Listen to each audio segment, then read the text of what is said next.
introduction for each other, right? Mhm. I'm just gonna say you guys are corporate culture experts. That works. We go by many things. That'll work. Yeah, you guys wear many hats, huh? I don't know how serious they're going to take us after they listen to Lizzo and as we come on, but I hope Tim is watching. Gets everybody pumped. I think that's important, to people to get to know you guys more of like your human side. So Mhm. I think that is what sets us apart. We are, I'm going to talk about it. One of our core values is that we create fun. We don't take ourselves too seriously, but we take what we do very seriously. So I think Exactly. that's the beauty of what we do, is that we are personable. Well, at least Amanda is. No, you Mary both Ellen are. doesn't Come really on. like people. Like Gabe, if you ever fly with her, she loves for people to sit next to her and talk to her on the whole flight. Like she just Oh loves wow. people so much. I do not. I put my headphones in and I pretend like I'm the only person on the plane. Hmm. Not me. I'm going to Disney World by myself in about a month because I can make friends anywhere. Nice. I love Disney World. Disney World, right? Yes, I'm going to Disney World for a week all by Oh, that's myself. fun. You're gonna have a blast. I plan to have so much fun. You're a big Disney fan? I'm not as crazy as some people that are out there. I Oh really yeah, like there are it. fanatics out there. Yes, Yeah. there are fanatics.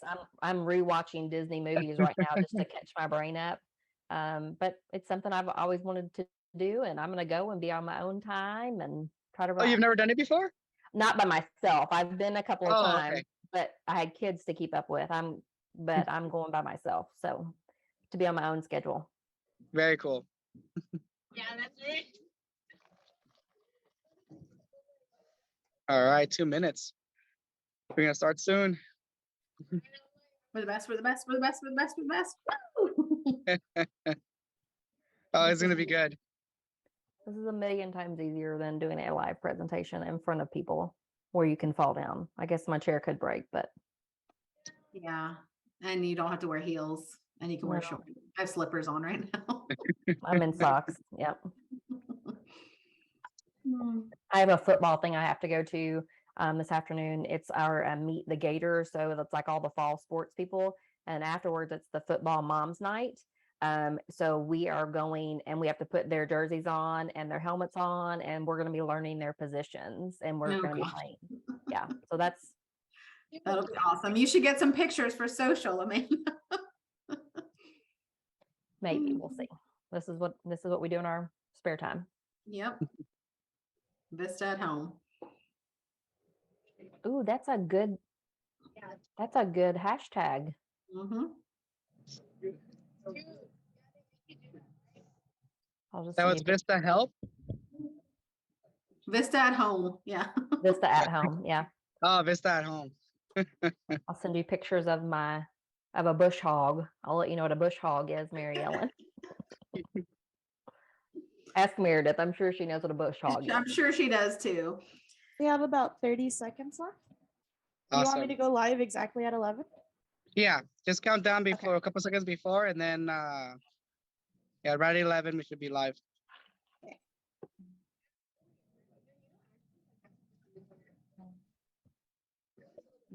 7, 6, 5, 4, 3, 2. We're going live. Recording in progress. My head toss, check my nails. Baby, how you feeling? Head toss, check my nails. Baby, how you feeling? Woo, child, tired of the bullshit. Gone, dust your shoulders off. Keep it moving, yes, Lord. Trying to get some new shit in there. Swimwear, going to the pool shit. Come now, come dry your eyes. You know you a star, you can touch the sky. I know that it's hard, but you have to try. If you need advice, let me simplify. If he don't love you anymore, just walk your fine ass out the door. I do my head talk, check my nails. Baby, how you feeling? Head talk, check my nails. Baby, how you feeling?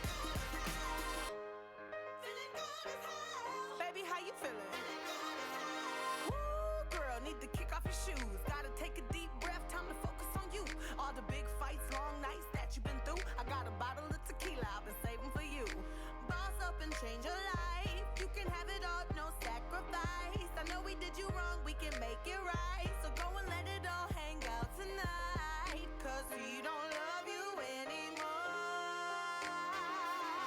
So walk your fine ass out the door. And do your head talk, check my nails. Baby, how you feeling? Head talk, check my nails. Baby, how you feeling? Head talk, check my nails. Baby, how you feeling? And we gon' be all head talk, check my nails. Baby, how you feeling? Yeah. Alright. Listen, if he don't love you anymore, then walk your fine ass out the door. And do your head talk, check my nails. Baby, how you feeling? Head talk, check my nails. Baby, how you feeling? Head talk, check my nails. Baby, how you feeling? And we gon' make you head talk, check my nails. Baby, how you feeling? Feeling good as hell. Baby, how you feeling? Hello, everyone. Welcome to another episode of TBI MedLegal Web Jam. Gaby and Hosa here from Expert MRI. Today, oh wow, we got a double. Today we have our corporate culture experts, Amanda Honkins and Mary Ellen Murrah from Teen Vista. They're going to be talking about managing and leading into the future. Before we get started, why did we choose that awesome song? I love it. It's the #1 song on my workout playlist. I think it describes Mary Ellen and I to a T. Love it. Love it. All right. Without further ado, please, the floor is all yours. Great. I really appreciate it. So I just wanted to do a quick introduction of myself. My name is Amanda Hankins. I've been an operations consultant with Vista Consulting for over 5 years and had the pleasure of working with plaintiff personal injury firms from the time I was 17 years old. So I have been in many of your shoes, anywhere from a receptionist all the way up to case manager, intake director, lots of different titles I've held at different firms, but I've had the pleasure of being with Vista for 5 years and helping firms all across the country with their operational problems. And it's always a pleasure to be on TBI MedLegal as well. We've attended the conference before, and they've always been gracious to invite us to share some of our content, some of our presentations with you all. So I'm going to jump right in. Let me share my screen. You see it okay, everybody? All right, so I chose this photo to start our presentation just to show you a quick photo of what our team looks like, our leadership team, because everyone on the Vista team seems to be a leader in some capacity within our firm. We have been, I feel like, a little bit in the future, more so than other people, even before the pandemic. We have been around for over 13 years and worked in a virtual environment this entire time. This photo was taken at a really special event this summer. We finally took a little bit, the whole, practice what you preach. We talk to our clients all the time about team building and having time together that isn't work related. And we finally came together from both coasts all across the country, and we met in Houston and had an event. This particular photo was taken of all of us bowling. That's why we all have those wonderful matching shoes and our very cute shirts on. But we spent a couple of days together just team building. So I just wanted to make sure and share with you that Mary Ellen and I are talking to you not only from our own expertise and what we have learned across the working with all of the different firms and other industries, but also from all of our team members. We are really good about sharing knowledge amongst each other. So everything is being pulled from this great team that you're looking at right now.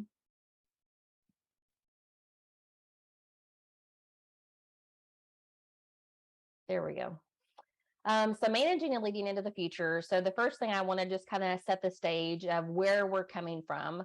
I think that a lot of firms that I work with feel like the pandemic's over, that everyone's ready to just jump back in and feel great about where we're at. I think that what I'm seeing, at least with my clients, is that a lot of your leaders are really depleted.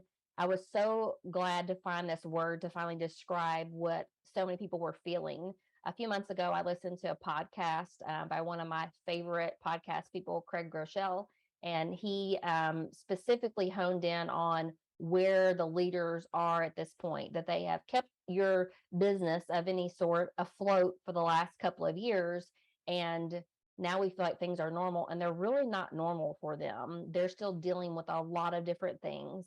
So the first thing I just want to talk about is really putting yourself in your team member's shoes. The whole empathy and sympathy type situation. So are you able to really think about where they've been in the last couple of years, the trauma that they have dealt with? So we're going to talk today a little bit about how can you refuel your team? What are things that we've seen across the country? And we jokingly talk that we rip off and duplicate great ideas. So we're going to talk a little bit today about some of the ideas that we've seen that have worked really well to try to kind of almost reset your team members so that way you can start fresh and new. And then the other thing I wanted to make sure and talk about is no BHAG. That's the first thing as you start thinking about ways to bring your team back together, is make sure that there are no big, hairy, audacious goals. We want to start slow and make some realistic goals, things that your team members can actually meet. So Mary Ellen and I are just going to ask you maybe it's 3 different questions I want you guys to just reflect back on to see where you're at in a process with talking with your team members. Mary Ellen, I'm going to pass the floor over to you and let you do maybe a quick introduction of yourself as well. Yeah, perfect. Thank you, Amanda. Thank you, Gabe. And thanks to TBI for having us on today. We're excited to be back. My name is Mary Ellen Murrah. I'm an operations consultant with the Vista Consulting team. I've been in the plaintiff personal injury law firm space for my entire career, over 20 years, from the case management side, and now with Vista really getting to dig deep into operations for personal injury law firms across the US and Canada. So Amanda and I are both very fortunate to work with some amazing firms and see a lot of different things, a lot of different perspectives, and a lot of different kinds of whys. So I want to start, as we think about leading into the future, we think about all of these team members who have gone through the pandemic, have experienced things at home that might be traumatic, have experienced just a major shift in both work and home. And maybe, what that looks like now in the office is we've got some people working remotely, we've got some people working from home, we've got a hybrid situation. So what do we do now with all of this new stuff and everybody feeling like, I had so much dumped on me for such a long time. And yes, it's over, but it's really just begun because we've got a new look here, and we've got to decide how we move forward from that. So I think it's important at this point to kind of go back to basics and say, hey, what is our why? How do we get all of the individuals that we have working at a firm who have different skill sets, different personalities, different backgrounds, different life experiences, different viewpoints? How do we get all of those different people coming from all these different places to all row in the same direction when maybe we're not all together in the office and able to look each other in the face-to-face eyes and say, here's how we row in the same direction? So I think the important thing is to start with your why. It's a good time right now to sort of hit the reset button and say to all of our team members, those new people who have been hired and people who have been under roof for a long time, who are used to what the firm looks like, let's go back to that why. So what does that mean? Well, what's your vision? It's really tough to create a roadmap of where to go if you don't know that destination. So think big picture. Why do you do what you do? What are you in business to achieve? What is the thing that you want to accomplish someday? When you think about a vision statement, Oxfam's vision statement is a world without poverty. So that's a big, hairy, audacious vision, right? That's a big thing. For one of the firms that we work with, their vision statement is change the way people view personal injury attorneys, one client at a time. Obviously, that's a big, hairy vision. That's something that's going to take a while to happen. And that's right. Your vision should be big. It should be inspirational. It should be something that your team can get behind. It should also be concise and repeatable, able to be repeated by your team, something that's easy to say that people can remember. So if you think to our vision is the someday, let's look at a mission statement. Your mission is your everyday. It's the way we're going to accomplish that vision, the way we're going to get there. So again, you want to think concise. If your vision is to change the way people view PI attorneys, one client at a time, well, then your mission should be something about providing unparalleled service to your clients, something attainable, something that will help you kind of get to that big picture. So if possible, as you're thinking about your mission and vision, you're thinking through where you want to go to your someday and where you want to go to your everyday, involve your team if you can. And there's a couple of ways I think it can be impactful to involve your team. Number one, with feedback. You want to start getting some feedback from your team. At Vista, we've helped firms work on mission and vision projects and started with a survey of the entire team. It's amazing what you get from your team when you actually reach out and ask. When you ask people, hey, what are our strengths? What are our weaknesses? What are your suggestions for where we focus? What are the things that you think of when you hear the name of our firm? And that can really help you kind of get some insight from your team and create some buy-in for that vision and make them feel like they're a part of that process. I think it's also important as you look at your mission and vision statements to be self-aware. It's super important to have self-awareness of who you are as a firm. Nobody wins when you try to pretend to be something that you're not. I think it's, especially nowadays, people can sniff out what's inauthentic. So that's not to say you can't cultivate your culture and work to improve it. But if your firm is super buttoned up and everybody's in suits and you're uber professional and you don't really talk to each other a whole lot, don't put something in your mission and vision about how this is a family atmosphere, because it's not. That's not who you are. So you want to stay authentic to who you are. And just one quick note on culture here. You've got one, whether you've cultivated it or not, but Amanda and I and the Vista team certainly prefer you to cultivate that culture and not let it happen by default. And speaking of cultivation, once you've created that mission and vision statement, you've got to make sure you cultivate it. This is not a one and done. This event is over. I set the mission and vision. We put the statements together. They're on our website. We put it out to the team. And so we're all good. Nope. It is a process that requires cultivation. You want to remind your team often why you do what you do and explain to them how they fit into how you do what you do. Use it during your reviews. Use it during meetings. Use it when you're making decisions. Maybe you have a situation where you're trying to think about something to outsource. Concerns about outsourcing that thing is that it's going to affect client service. Well, if your vision is really focused on client service, maybe that helps you get a little bit closer to that decision that that's not the right thing for our firm. So you can certainly use your mission and vision in that decision-making process. All right. You want to make sure that you remind your team of your firm's values. So a company's values are really the core of its culture. Your vision articulates your purpose, and your values kind of give you that set of guidelines, those things, those behaviors, those mindsets, those ways that we're going to act and treat each other. You might have heard of Google's famous "Don't Be Evil," and they've also got 10 things that we know to be true. That's a really good example of a set of values. And usually they just revolve around a few simple topics. You don't want to have 76 different values. You want to keep it short and distilled where people can, again, repeat it and know and tie things back to their values. But again, it's important for those values to be authentic for you, for your firm, and for you as a firm leader and owner to live those values, to set that stage for your team, that if one of our values is that we respect each other, well, then you better be showing respect to your team as the leader. That's how you cultivate it with the rest of your team. Amanda mentioned, as she showed our bowling picture, that one of the Vista values is we create fun. And I think you can see in the bowling picture that we do create fun. We don't take ourselves too seriously, but we take what we do very seriously. And we really try to live that out when we get together. And we also live it out with our clients for sure. Another core value of ours is that we provide support wherever needed. I know Amanda and I both try to keep that in mind every day when we're communicating with our clients on the phone to support as much as possible. And when you're thinking about your why and you're thinking about this group of people that needs to all get together rowing in the same direction, one of the things that's really important is to make sure that your team members understand their goals.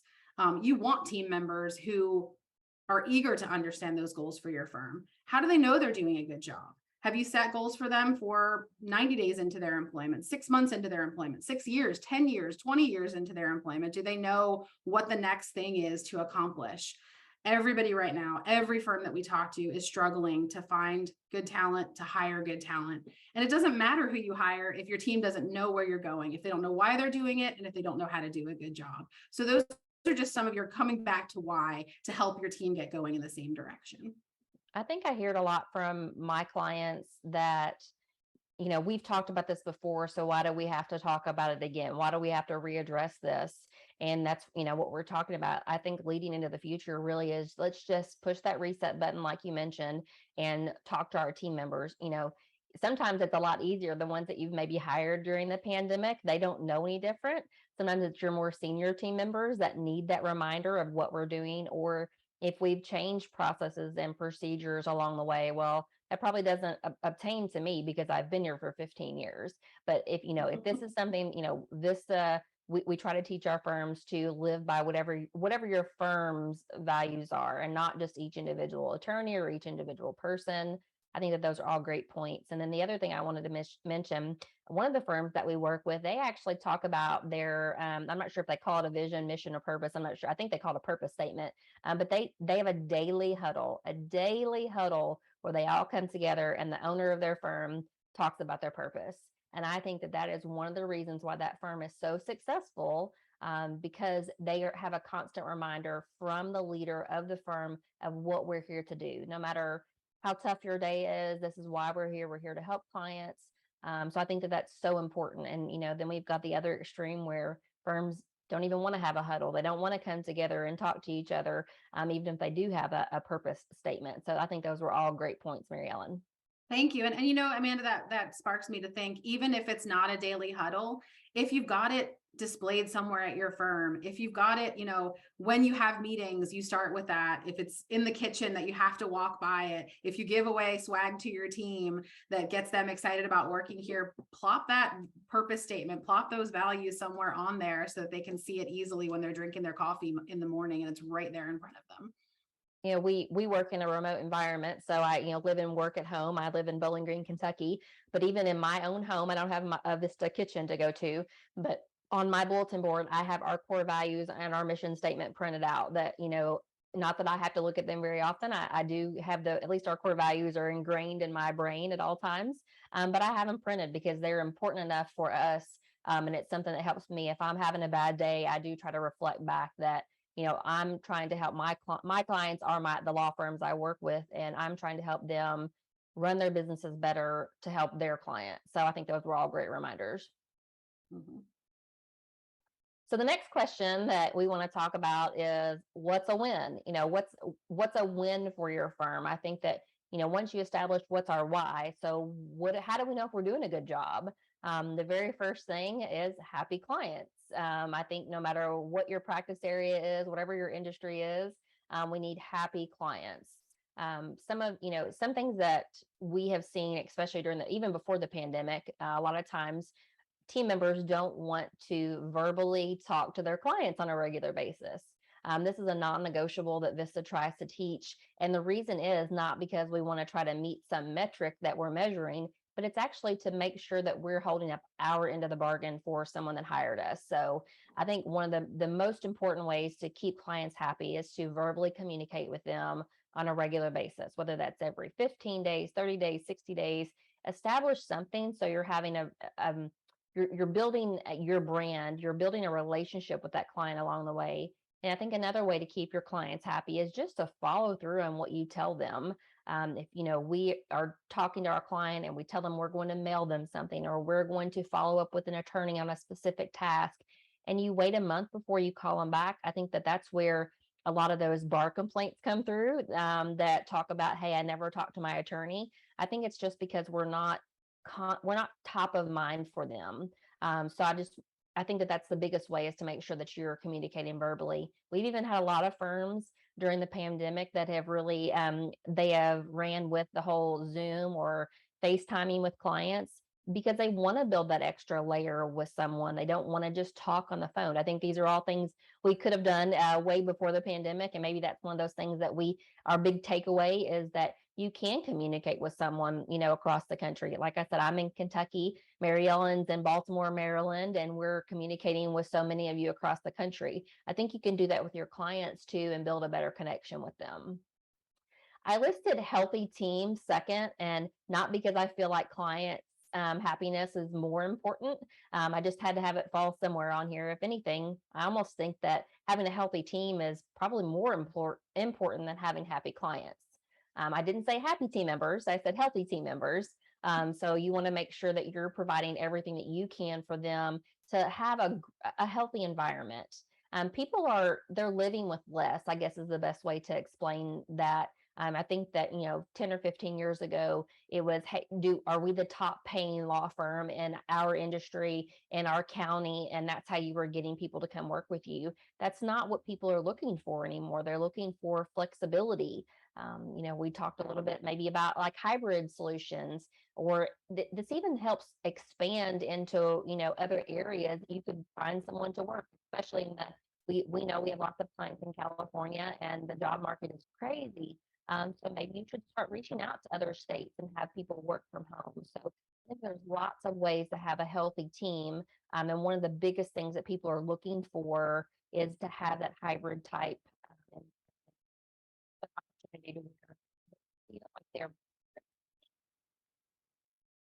Years ago, I think a lot of people were just buy into whatever your brand was, that they were just simply they were just simply working. Sorry to interrupt. Just want you to let you know, we're having, I think, a slight glitch with your microphone at the moment. Mary Ellen, are you hearing it too? I just heard it. Yes, it got a little spitty and you went out for a Okay. moment.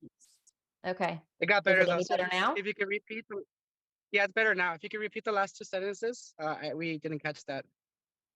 Gabe, do you really think I remember what those last two sentences were? We could go forward. Just let you That's know. okay.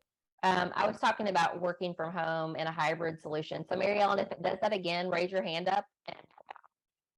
It's doing it again. It's doing it Okay. again. I'll unplug my again. All right, Nope. Amanda's going to take care of some technical difficulties at the moment. And I'm going to move on to talk about tools, training, and expectations, and we'll just come back to the what's a win. So if you've worked with Vista in any capacity, or you've talked to any one of our team members, you will have heard the term tools, training, and expectations. It's very important to us. And what does that mean? So basically, as managers, it is our charge to provide our team members with the tools to do their job, the training to do their job, and use those tools effectively, and to set and communicate realistic expectations. So there's a little wheel on the left side of the screen here. You will see that it says tools, training, and expectations. And there's a little thing over there. If you can't read it, it says the role of the managers. So basically, it is our job as a manager to set those tools, training, and expectations. If I, as a leader, can look at myself and say, I've given my team the tools to do their job, I've given them training, and I've set expectations, and they're still not performing, well, then that goes to the other side of the wheel. That means they either can't or they won't do their job. That's the role of the person or team member. So let's talk about our job as leaders in providing those tools, training, and expectations. What are tools? What does that mean? So those are everything we need to do our job: office supplies, a comfortable work environment, equipment, software programs. You'd be surprised at how many problems come up because team members don't have the correct tools to do their job. So they figure out some wonky workaround in their case management system because they didn't know, or there wasn't a way to accomplish something that they needed to do in their job. Or, Amanda's example she shared with me is people are putting phone books or, other office supplies underneath their monitor to raise it up to make sure that it's at eye height because they were scared to ask somebody at the firm for the proper supplies that they need. So you want to make sure that you are giving your team all of the things that they need to do their job. That includes, the programs and software that you use at your office. Make sure those things are up to date. Make sure that they are working properly. Make sure everybody has what they need. They're not trying to log in with some ridiculous delay and trying to log in, and it's taking away their efficiency because they're just unable to do what they need to do. If you're running out of space in your office, you don't solve that by throwing 15 people in one office and asking them to work on top of each other and try to talk quietly so nobody can, hear. Your team members' offices is their home away from home. Give them what they need when they're in the office, and make sure they have what they need when they're at home, so they can effectively and efficiently do their job. You want to make sure they're comfortable and they can take pride in their environment. Talk again, Amanda. Can you hear me now? I can. You're a little quiet.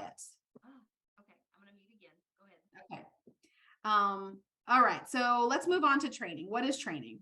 So training is making sure you have proper and ongoing training for your team on all applications, on your firm vision, mission, and culture, on leadership skills, on team building, on all of those soft skills. And remember, the training is not a one and done. We so often hear firms say, oh, well, so-and-so should know how to do that. We are humans. Humans need reminders. It would be amazing if we could tell people something one time and have that thing stick forever, but that's just simply not how we're wired. My son is 11 years old. He's been obsessed with Legos since he was a little kid. And we have rules about where the Legos go and how to put the Legos away. Inevitably, I find Legos on my steps and I step on them as I'm coming up to bed every single night. So he needs reminders. It's not a one and done. All right, Amanda, I want to have you test your. Can you hear me yet? I can hear you. Yes. It's still not very loud though. It's still not super loud, but I think it's certainly doable. Okay. All right. Do you want me to keep going with tool training expectations, or do you want to pop back over to what's a win? I'll pop back over really quick. Sorry about that, guys. Gotta love technology. This goes exactly to, okay, good. This goes exactly to what Mary Ellen was just talking about, right? Vista provides me with great tools. I just need them to work when I need them to work. But there are so many of your team members that are probably struggling with some of those things and not asking. But so I just want to jump back in. So healthy team, I was talking about a hybrid type solution. I think that that's what a lot of folks are really looking for. They want that little bit of flexibility to be able to work from home. Maybe some of your team members don't want that they enjoy being in an office, that they need that type of environment.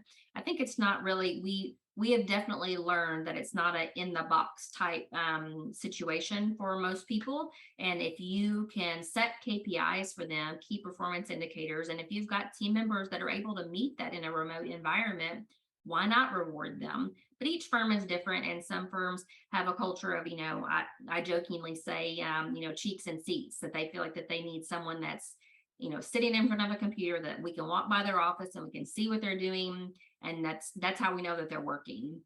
I think that there are better ways to measure that. But again, I think that that's where in the future, that's where things are going, that you're going to have to find where your sweet spot is for your firm in that flexibility. Because they're looking for this quality of life that, Tim, our trusted leader, often says he doesn't want to be the richest guy in the graveyard. And I would agree. People, like I said earlier, they're living with less. So that's what they're looking for. They want to be able to take off work and juggle their schedules and take care of their kids. Hopefully, my kids just went back to school this week. I'm hoping that we don't have any 2 weeks that we have to come home for any type of COVID scares, but that's what we've been dealing with for the last couple of years. So I'm hoping that, we're out of that, but you still need to think about how can we be flexible with our team members and show them that we truly do care about them and want what's best for them. And then lastly, I think growth and profit, those things come with all these things we're talking about. You're going to have a win, your firm's going to grow, you're going to do better if your team members are happy. And that's, like I said earlier, I think happy clients kind of come second to the health of our team, because if they're not healthy and cared for, how can they take care of your clients? I also want to touch on something I forgot to say earlier whenever we were talking about how to keep clients happy, is just to make sure that it's not just the case managers or your paralegals that are talking to those clients on a regular basis, that you really do have your attorneys making that connection with the client. I really truly feel like, how can you negotiate a claim on behalf of a client that you've never talked to? Or better yet, how could you ever think about going to trial for someone that you really haven't gotten to know them and know everything about their family? So I think all of this, what the business that you all are all in is, it's a relationship building. And that's where it all comes back to, is you have to build that relationship, care about your team, and care deeply about your clients and what you're doing for them. Amanda, 2 questions from some of the stuff that you just said. When you're talking about client contact and both case managers reaching out to their clients and attorneys reaching out to their clients, what do you think about having that be a text or an email or some sort of automated thing that goes out to them? Does that count? Well, I believe in artificial intelligence. There are some attorneys that we work with that feel like in the next 5 years that maybe we won't even have to talk to our clients on the phone. I am very much against that. Maybe I'm just old school thinking. I think that time and time again that we have seen that verbal communication is what they need on a regular basis. I think whenever you send a text or an email, it's typically just a one-way communication, right? So if you think about when you text your significant other, what are you doing? What do you want for lunch? How are you? I think that you get that answer. Or if you're sending an email where you're looking for a specific document. But there's a difference in asking someone, how are you? And they text back and say, I'm good. Then when you have a verbal communication with you, Mary Ellen, how are you doing today? And I can see, or I can hear it in your voice, how you really are doing. So we really non-negotiable. The words that we use is that there is some type of metric where you can text, you can email, but you still have to verbally communicate with that client, either via telephone or some type of video messaging to them on a regular basis. Yep, there's a really big difference between I'm great and I'm great.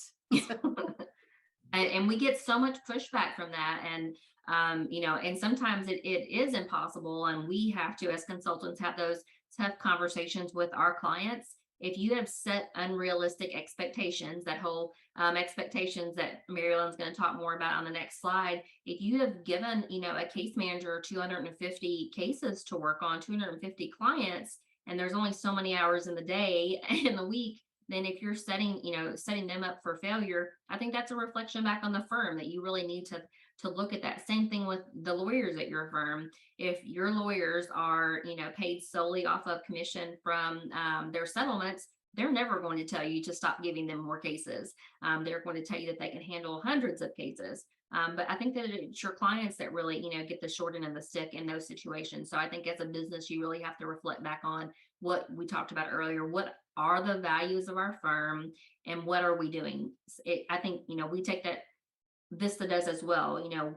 Tim could pile on more and more firms with each of us, and we could, maybe we could be making millions and millions of dollars, but that's not what we want to do. We want to be able to give our clients what we have promised them. And I think that that's what a lot of firms have to reflect back to.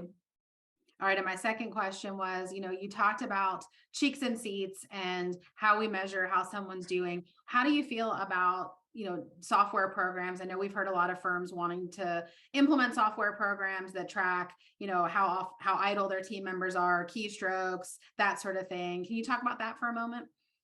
I think that's in my opinion, a real reflection of what your culture is. I've seen some funny videos. My kids have talked about it. They've shown me some TikToks of how, someone has some type of something hooked up to their mouse to where their mouse looks like it's moving around, right? So it looks like you're actively moving. I think it's all about, what you're comfortable with measuring at your firm. I just had this conversation yesterday with one of my clients that, if the firm sets expectations that I need you to talk to your clients, I need you to send so many demands out, settle so many cases, and someone's knocking it out of the park, do I really care if they sit at their desk and they're reading a book? If we haven't given them enough work to do, or if they're working that efficiently, so be it. But I think that if you're just measuring it based off of how many keystrokes, I think that, the example I give lots of times are that, my conversation with a client, because I was a more senior individual, might take me 30 minutes with a new client, but it might take a newer case manager over an hour to document that. But is that a reflection on that I'm not working because it took, I'm more efficient and effective in my process? So I think that, if that's the culture of the firm that you have, I think that it's all about how you communicate that information to your team, and just don't jump to conclusions. But I do think it's good to hold your team accountable for, hey, we're open from 8 to 5, you should be here, or even if you are working from home, this is the expectation. Or if your expectation is that, you come to work every day with your hair and makeup done because you're going to be seeing clients on a regular basis, it's all about communicating that to them. But yeah, great questions.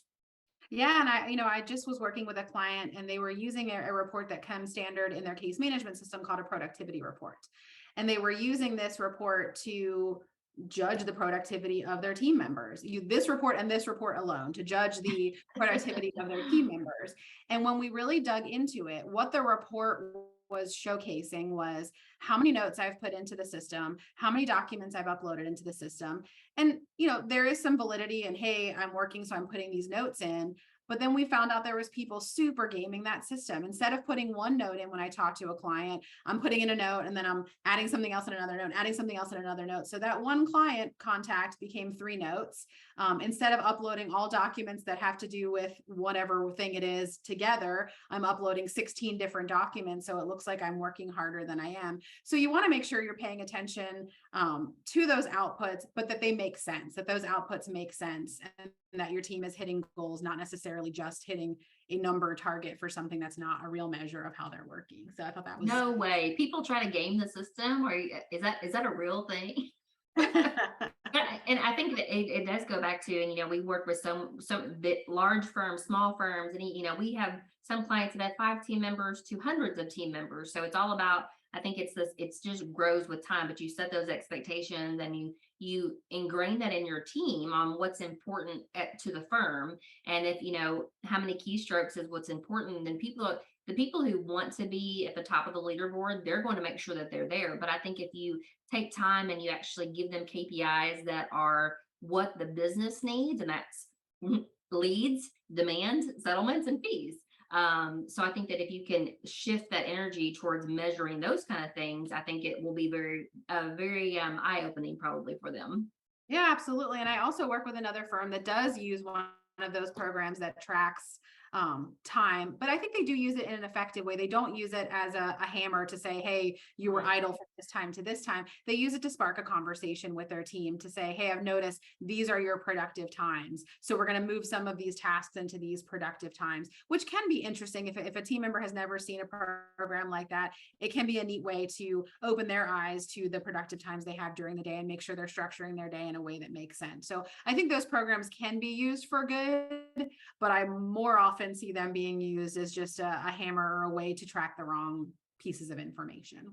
Yeah, a So lot really- of the managers and leaders of your firm, we have probably promoted them from within because they were an all-star paralegal. So that just means that they're going to be a great supervisor. So they don't always know these things. They don't know how they work the best. So that's again another topic of conversation of how can we pour back into the leaders of our firm, and those are things like, again, managing and leading into the future, where I think that you really need to take a hard look on who you have placed in these leadership roles and what tools have you given them to become better leaders.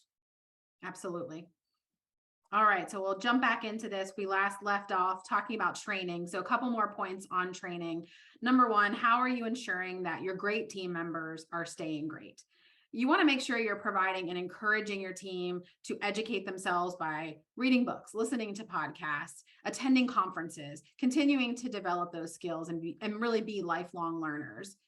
Again, don't forget that your team needs constant training and reminders. And this is not only regarding programs and policies, but it's also regarding basic skills for being a good human and, making sure that you reply to emails timely and making sure that you have professional courtesy in the office. Those are things that we often need to remind our team because you can slip into bad habits, even if you've been at the firm for a long time.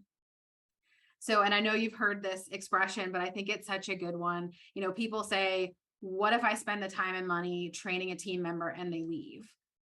And you need to ask yourself, what if I don't do that and they stay? Wouldn't you much rather have those team members on your bus who are well-trained, who know how to do their job, who've been reminded, who know your mission and vision and can articulate that and can live that every day, than somebody who doesn't care and shows up to collect their paycheck? That's such an important piece. All right. Also under training, I want to mention making sure that you do put together standard operating procedures, that you've got some way that your team can go and look and see, hey, is there a manual for this? Is there a video for this? Is there literally steps somewhere where I can see how a case moves through the firm, how a case moves through the pipeline, how I document all of that within my case management software? And that it's not just, they sit next to Sally for a day and she shows them how to do it, and then we never show them again. That we've got a place where they can go to help answer their own questions and even form those questions. And then how do we? I'm sorry, go ahead. I'm sorry. I was just going to jump in and say that I think that that's another takeaway from during the pandemic. 3 years ago, I would have never thought about, as much as I do now, creating videos for training platforms. It's so simple. I use it even with my own clients, my own firms. If someone emails me and needs to know how to do something in their case management system, I just jump on a Zoom and record myself and send it to them. And I think that that's a lot of firms are learning how simple that is, and then it's even easier, then you can update things, because we have to remember everyone learns, we've got different learning styles. And I think for a long time it was just like what you said, hey, go sit with Sally. We'll give you 30 minutes with her, and now you need to know how to use our whole case management system. So if you can take time, take small bites. How do you eat an elephant? One bite at a time. Start with just standard SOPs. I think that's what becomes so overwhelming for some firms. They might go to a conference and hear people talk about these, training binders they have, and they all started from square one as well. So if you don't have anything like that, just start with standard SOPs for standard operating procedures for, hey, this got screwed up this week, so we're going to put something in writing that says, and this is how we do this. And that's, I think, how it all starts and develops. Absolutely. And, honestly, those things are living, breathing documents. There's changes that happen to your processes, to who handles what. And so often it's, okay, we made this and we're done. But no, as things change at the firm and as processes get updated, you need to make sure that those resources get updated too. I've seen some firms use Lessonly and Trainual, and there's other software programs that you can use that allow you to take those digestible pieces and say, hey, I'm going to start working on a program for X, and then just get that built out. They have some testing with it. So there's some cool things out there, but even if you don't go that sophisticated and it's just a matter of getting it documented and handing somebody a binder or pointing them to somewhere on your server that they can find that, I think that's a great start. All right. So lastly, we talked about tools, we talked about training. Last piece of it, expectations. First off, and Amanda touched on this a minute ago, they should be realistic and attainable. They should be communicated. I can't tell you how many times, and I said this before, but people will say, my team should know how to do this. Okay. Are there expectations in writing somewhere? Do they have a scorecard? Can they communicate those things back to you? If the answer is no to those things, then your team just shouldn't know. You need to make sure you're communicating those expectations. I think a lot falls under expectations. So I'm going to just hit a few highlights for it, but a lot of it starts with a good onboarding process at your firm. And this starts all the way back to the job ad that you put out advertising for the position. And I believe goes through that whole first year of employment. The job ad that you have who's recruiting an ex-team member, does that job ad clearly communicate the type of work environment? Are they going to be in the office all the time? Is it a hybrid situation? Is it entirely remote? Are you advertising remote, but a couple of months down the road, it's going to be back in the office, but you're scared to say that? You can't, set unrealistic expectations and expect that people aren't going to be frustrated with that. You want to make sure that you're putting out there what this job truly looks like from that first job ad and throughout that interview process. How much experience is required for this job? Set a budget for that position. If your budget is $12 an hour and somebody's coming in expecting, $50,000 a year for this position, well, we've got a convergence here that's just not going to work. They are not a fit. And I don't want to have them come in and have an unrealistic expectation of what this is going to look like. And you want to make the experience, I talk about onboarding, you want to make the experience of starting work with your firm something that you can feel proud of and something that team member can feel proud of. Have a welcome basket ready for that person on their first day. Make sure that their computer is set up and all their passwords are there. Make sure that the team is welcoming them and they know they're arriving that day. Make a plan for lunch. Make sure that you've got things for them scheduled out, at least for that first week, so that they know, hey, I made the right decision. The firm is organized. They're ready for me. They knew I was coming and I know what to expect for this first week. Once you've got that team member there and early on in the process, you want to make sure that they've got a job description that clearly outlines what that job entails. And not only that, you want to make sure that they have a scorecard. So that's really that piece that shows what are the KPIs, the key performance indicators for this position. What are those things that I am expected to do? And during a review, am I going to be sort of looked at? What are those metrics that the firm is going to look at to make sure that I'm hitting? And do I know what those are so that I can be that rock star team member who says, hey, I want to be at the top of the leaderboard? Well, I got to know what that leaderboard looks like. I have to know what those things I'm being judged on are so that I can make sure I knock that out of the park. And again, I'm going to use an expression you might have heard before, but your team will respect what you inspect. So if they know that these are the things that they're being judged on, and these are the metrics that they're being held accountable for, those are the things they're going to focus on. Couple Just other like we things. talked about the keystrokes, right? So someone's going to, if I'm being measured on how many keystrokes, then that's what I'm going to focus on.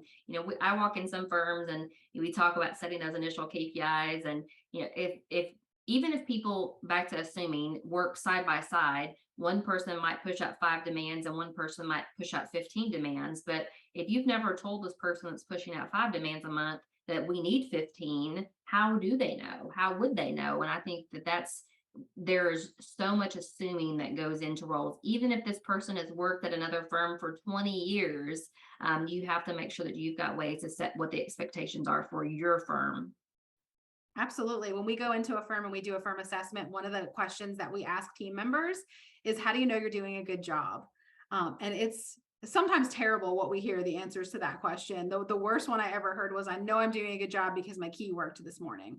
Well, Lord, that's terrible. We don't want that to be how someone knows they're doing a good job. We want them to know they're doing a good job because they have a very clear set of expectations and they can see and measure that they're hitting those. Then that makes those conversations for you as a firm leader so much easier. If someone isn't hitting their expectations and those expectations are measurable and objective, you can have a really cogent conversation with that person and say, hey, let's look at this together. Let's look at this very objective data. And if you were me, what would you do in this situation? It just becomes a much easier conversation to navigate because we're not doing it by feeling. We're not doing it by, hey, Sally hit 15 demands and you only hit 5. Well, I had no idea I was supposed to be hitting 15. I thought I was knocking it out of the park. So all of those things fall under that expectation piece. Couple of other things that fall under there, I think, do you have an org chart? Do you update it? Does it make sense? Do people know who they go to for what thing? Who is their supervisor? Again, when we go in for assessments, there are times when people say, I don't know who I report to. I go to this person for this and this person for that, and I'm not even really sure that's right. So you want to make sure that you've got that and that it is updated and it is available to your team members. I'm a big fan of one-on-ones, making sure you're checking in with your team regularly. That's a good time to uncover some of these things. If you're checking in with your team and they're feeling frustrated because they're not hitting something, it's a good time to have that conversation. And it's a good time to connect as a human as well. Yes, we make it about work. Yes, we want to know if they're hitting their targets, but it's also a good time to check in with them. And as Amanda said, make sure we've got healthy team members sitting in those seats. So last thing I want to touch on under expectations is reporting. And I think this is one of those areas where Vista really excels in obtaining reports and helping firms obtain reports, and not just obtaining them, but really analyzing them and seeing what's behind some of those reports. Because as we said earlier, you can have a productivity report that shows you something, but when you really start digging in, is that a productivity report or is that just showing me how smart of a system I've got for somebody putting in extra notes? So a lot of the firms that we work with, they're reviewing their monthly sign cases, their demands, their settlements, their fees, but they're not looking at that until the month is over. We really like to see our firms look at live reporting and make it available to the team member. So it's not just your leadership team looking at those live reports, but your team is able to look at it as well and see, hey, how am I doing? How am I doing compared to everybody else at the firm? How am I doing with my clients? And they're able to really affect that number because they can see that number. All right. One of my favorite reports that you touched on all of the several reports, but I think some closed case reports too are a lot of reports that we look at that are very eye-opening. Whenever we've got firms that talk about attorney XYZ, he brings in millions of dollars per year, and when we really dig in and we see, well, it took this attorney 48 months because he's a great litigation attorney to bring this money in, but then we've got this other attorney that's pre-lit, and maybe within 12 to 15 months, he brings in that same amount of money. So the firm, because it's running as a business, is actually making more money and is more profitable because we're working those cases through our system, not any faster than we need to. Of course, we want to make sure the client gets the treatment that they need. But the firms that are not watching that, I think it's really eye-opening once they do start looking at that, what that time on desk is. I think that, the pandemic has really made things crazy. I know California in particular, they extended their statute of limitations. So that automatically, added another 5 or 6 months to what the attorney had to work with. Well, it doesn't necessarily mean that the case needs to still sit there for those 5 or 6 months. Maybe it does need to still, go through its life cycle.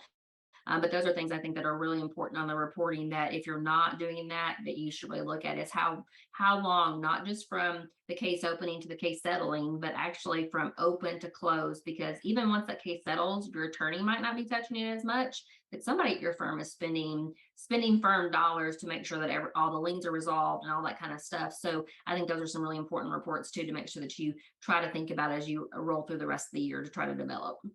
Absolutely. And I'm glad you brought up closed case reports, because those are actually some of my favorites as well. And looking at your time on desk for cases closed with a fee, but then also looking at your time on desk for cases closed without a fee, because are we taking forever on those cases that ultimately don't generate a fee for us? Are we, casting a wide net at intake, but then not flushing those cases out of our system in a timely manner? So closed case reports can be very eye-opening when you actually have the time and space to dig into them to really help with your business.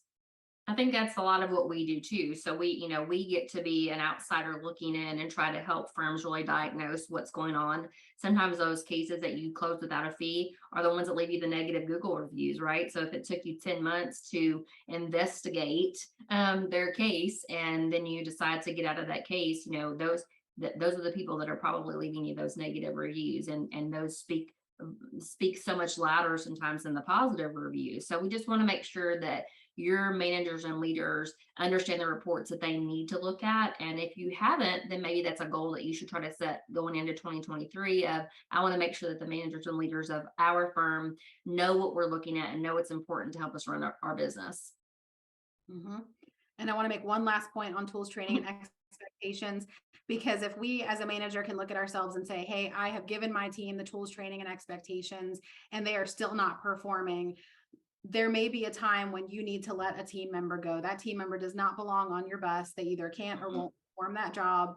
And it's important that you recognize that and you're able to have those coaching conversations with those team members and free up their future to work somewhere else.